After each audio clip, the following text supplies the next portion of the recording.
8-year-old son, and there's this gorgeous sunset.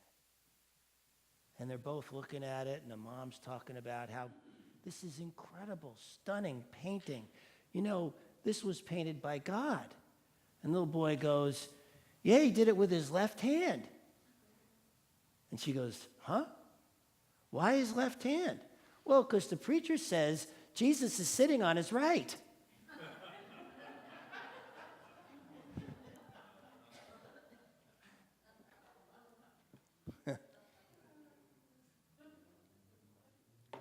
What's next? Last week I talked about in the beginning. In the beginning is opening to anything is possible, right? That's what we went through last week, how anything is possible, that anytime we think something is not possible, we have limited our own good, limited our own ability to have that good. So it's important to know that anything is possible, whether it's in the Bible, whether it's a story, somebody else. Anytime you think something is unbelievable, you have just cut your own good. Now, maybe it happened, maybe it didn't. That's not what's relevant. What's relevant is that we know that it's possible. So if that's the first step, what's next? What's next is then using that information, taking that into our lives so that we can then put it forth and make things happen that have never happened before in our lives. Evolution. What we're about here is evolving ourselves. Now, Darwin says that evolution is about what happens over thousands of years to help a species survive. And he's not wrong. Dominant traits come forward for the survival of the species. How we're applying evolution is the fact that maybe we don't want to wait thousands of years. Maybe we'd like to have that kind of evolution happen sooner, and that takes choice. But that moment of choice is a really interesting thing. That moment of choice doesn't come when everything is going hunky-dory. That moment of choice doesn't come when everything is working exactly as planned. That moment of choice comes when things are going awry. When things are not working out exactly the way you would have liked them to. So, yesterday, I'm doing a film shoot because, as some of you know, probably not everybody here, I am I'm a student in film school. I'm a senior. I'm working on my senior project for my BA in filmmaking. And so yesterday, we're shooting downstairs, and I had this idea about setting up what's called a green screen, this incredible, big, huge, 20 feet across, 10 feet, 10 feet, 10 feet out, 10 feet high, huge green screen. And to get this thing right, it has to be set up just so, and the floor and everything, because I had 2 ballet dancers coming in and dancing, and we were going to film them dancing to a song I wrote. And we're going along, and it turned out to be a way harder process than I had planned for. So I had some incredible moments of opportunity to evolve during this process. And I knew it was an evolution because I did another shoot 2 years ago where most of the people on that shoot said they would never work with me again.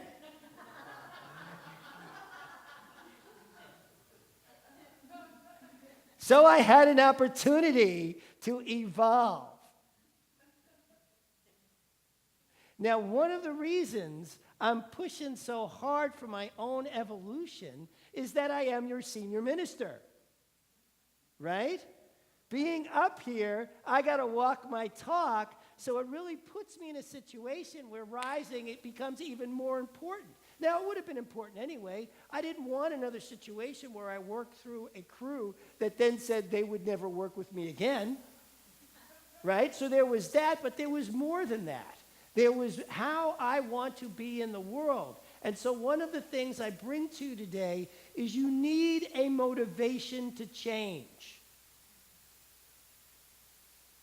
That left to our own devices, the odds are we'll behave mostly the same as we did when we were 2. Now, my wife will tell you that I still do that sometimes.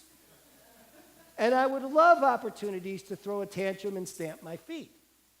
There were several opportunities for that yesterday where I had to go, no, it's time to evolve, right here and right now. There was this moment where just as we were getting everything ready to start filming, a light fell and 3 of the bulbs in it broke. Now the dancers were going to dance barefoot. They did finally dance barefoot. I had to watch out for all that glass. There was now lots of glass. And when it crashed to the ground, my whole being wanted to throw a tantrum. I wanted so bad to just yell out and scream and blame people and do all this stuff that I have done many other times in my life. And I thought, no, this is my opportunity. This is really my opportunity to, in this moment, behave differently. And to feel it differently, and to know it differently. Because it wasn't just about suppressing the upset, right? I've done that too, and at one point that led earlier in my life to such incredibly large stomach issues and intestinal issues by suppressing all that stuff that I wouldn't allow out, that doctors told me I had 3 days to live. So I know the difference. I know what it feels like down here between suppressing and transforming and evolving. And so I stopped and I went into treatment. I used what it is we do here. I said, well, as a science of mind minister, this may be a good time to treat. And so I did. As I'm sitting there, we're working out how we're going to get all the glass up so it doesn't affect the dancers, and we're just going to put it away. I'm sitting there, and I'm treating it. And I'm not only, because one thing I knew from a fact point of view is I only had 1 extra bulb, and we just lost 3. And these things got to be lit a very particular way. And so the first thing I had to know was that this was going to work out anyway, right? That this shoot was actually going to work out in the midst of this circumstance that looked like it couldn't because now I didn't have enough bulbs. That somehow this was going to work out anyway. That was important for me to know right away. And as soon as I knew that, what I noticed is I wasn't upset anymore. Because how can you be upset when you know everything's going to work out? You can be upset if you think things are going to work out. You can be upset if you wish things would work out. If you hope things would work out, you can still be upset. But once you actually know that things are going to work out, upset goes. It's actually not there anymore. And the moment I knew was when the upset left, and I was just sitting there going, wow, I'm really not upset. And I thought, that is so cool. And it's just, this stuff works. Hey, guess what? The stuff I'm up here preaching actually works. And so that was very exciting. Yeah, and it's not the first time it's happened this year. But it was a moment, since it was like yesterday, that I could bring forth today because it just happened yesterday. And that's called evolution. And that's what's possible when you get deep enough in the practice of this teaching, is in the moment when things might be upsetting, that upset can leave, because what actually comes in is a knowing that, of course, it's going to work out. Now, one of the first things I've evolved over the past several years has been my relationship. Now, many of you know that I have been married 4 times. My first 3 marriages didn't work out so well for exactly the same reason. No evolution happening there. So let me tell you something about me. I'm a milestone guy. I believe very deeply in milestones. I believe very deeply that if we notice when we do something new for the first time that we have never done before, that noticing that, giving energy to it, because remember, one of our teachings is what we focus on, we give power to. And so we want to be focusing on that thing that we want to give power to. And so I focus on milestones. When I do something new for the first time, and it is new, I make sure I congratulate myself, celebrate it up and down a lot, give it tremendous gratitude, because what I want is to make sure I can do that again. And so one of the things that's happened in my relationship with Ash, when I am upset with her, now I know many of you know her and can't even imagine what I could possibly be upset with my wife about. But I want you to know that when you got two powerful spiritual beings with very differing ideas and strong opinions, sometimes upset's going to happen in that, arena. One of the beauties of my relationship now that's been so different from all the others is we both rise. And we do it all the time. We go, wait a minute. This isn't as important as us loving each other. Now, that never happened before. Before, I would stay in that place of, I'm right. I know I'm right here. What she did hurt me, and I have every reason to be hurt. Look at all the evidence. And now all of a sudden I'm like, no, that's not really important. And how do I know I'm not suppressing it? The same thing. It's just, as soon as I know the truth that I am in this incredibly loving relationship where we care deeply for each other, and on top of all that, my life works magnificently anyway, and I really know that whatever it is we're arguing about is going to work itself out from that place of love, and it does. That's the crazy part, is before I was evolving, when her and I first got together, I'd go on for days going, it's never going to change. Maybe you've never done that. Thought you were in a situation that was never going to change. No? Am I the only one here? Well, that doesn't happen, and yes.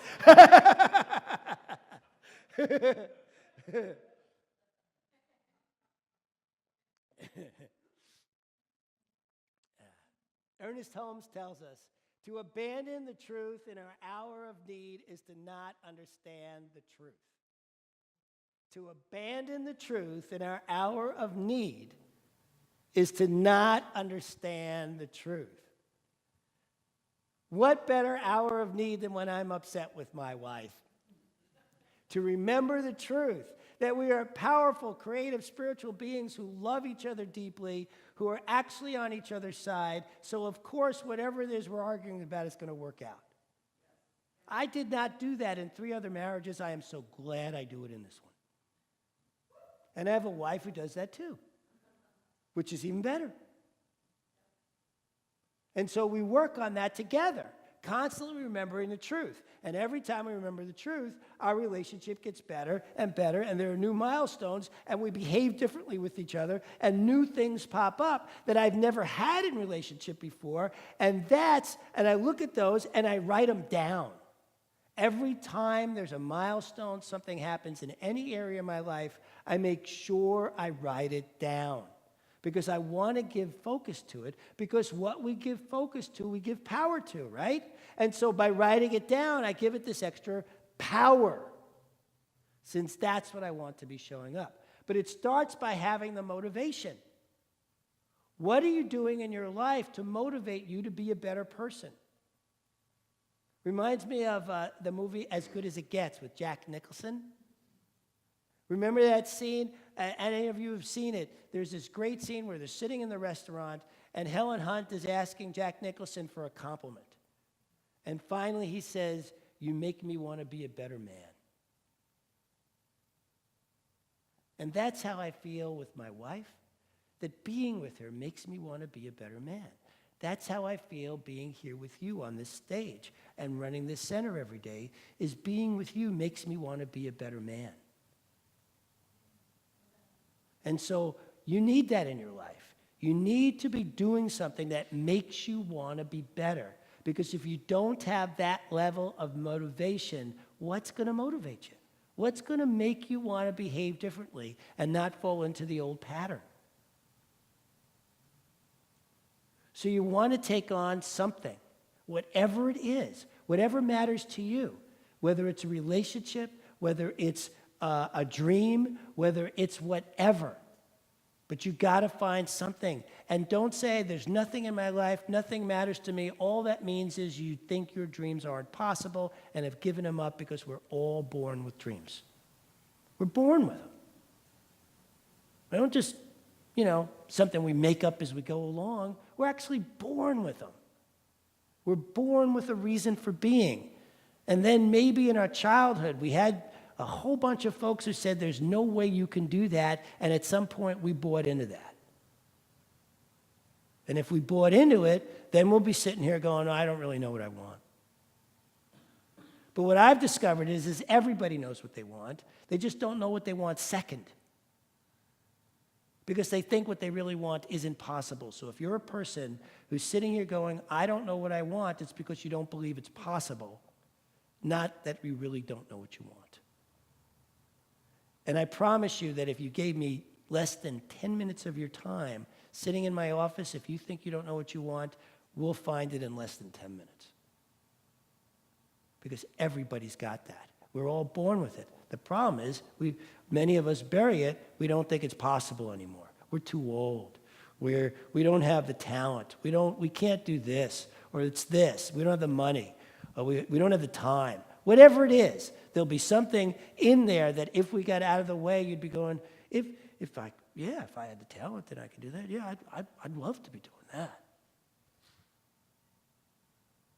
Well, that's the key. Get those things out of the way. What's next? What's next is remembering that anything is possible and then applying it to whatever you think is impossible.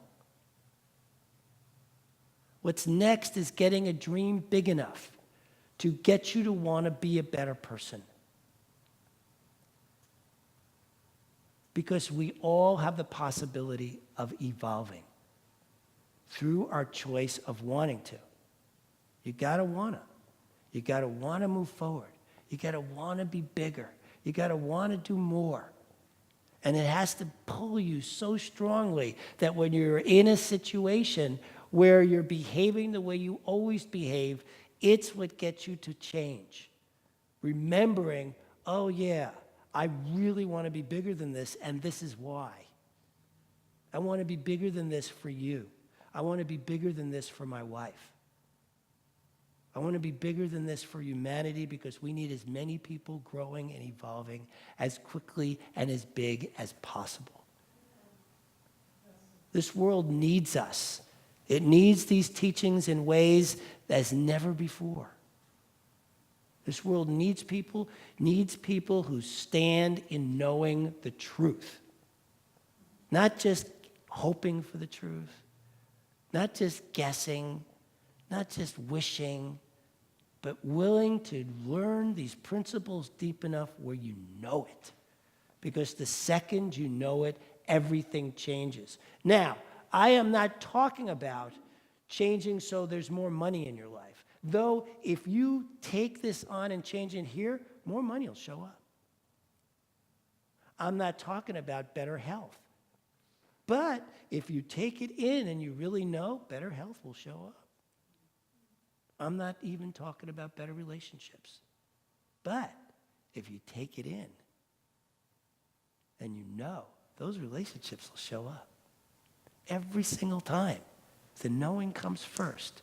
Not the thinking, maybe, trying, kind of believing. Though those are steps that are really important, to get to knowing. I didn't just jump from not knowing to knowing, right? I took all the classes. I'm a minister, not because I wanted, just so you know, I never wanted to be a minister. That wasn't something that was high on my list at the time. I just wanted to grow. I just wanted my life to keep growing. And so I just kept taking classes until finally somebody said to me, why don't you just, it was my mother. She came to me and said, why don't you just become a minister? And at that point I said, wow, that's actually, since I'm here and I want to keep going, sounds like a good next step. But that's what happens when you get on the bandwagon of wanting your life to grow and getting in there and making it a priority as opposed to your next paycheck, as opposed to the next whatever, but really evolving yourself. It's an amazing thing to be able to sit in knowing. What's next? Taking whatever step is next for you to get to knowing. Knowing that life is going to work out, no matter what the circumstance. Knowing that that we are powerful, creative, spiritual beings, and that life is made for us if we will know that. The shoot turned out fantastically. I have some incredible footage. These two dancers, they were amazing. And we caught it all on film, and it worked out great. It worked out great because I knew that it would. And there was no upset, and there was no, discourse, dissonance. It flowed incredibly well. The difference between this shoot and the one 2 years ago was like night and day. It was incredible. And so I'm sitting there going, this stuff really works. The relationship I have now with my wife, my other 3 relationships, is like night and day. This stuff really works. Step 1, know that anything is possible. Anything. It doesn't matter what it is. Don't limit your good. Step 2, take that anything is possible and do whatever it takes to take it in so that you change. Forget about the outside circumstances changing. I promise you they'll take care of themselves as long as you are doing the work in here. We are powerful, creative, spiritual beings, and our lives work magnificently. Yes. I love you.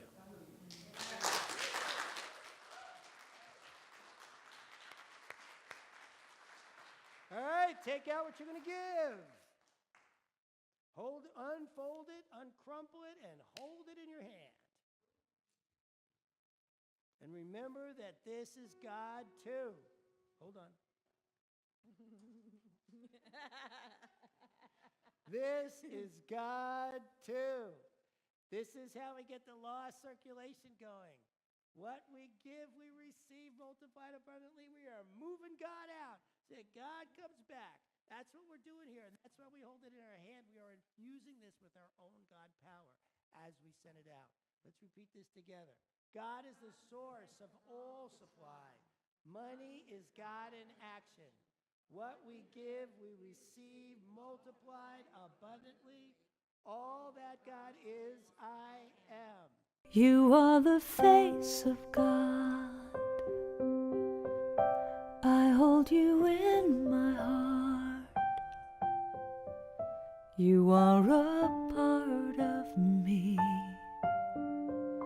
You are the face of God. You are the face of God. I hold you in my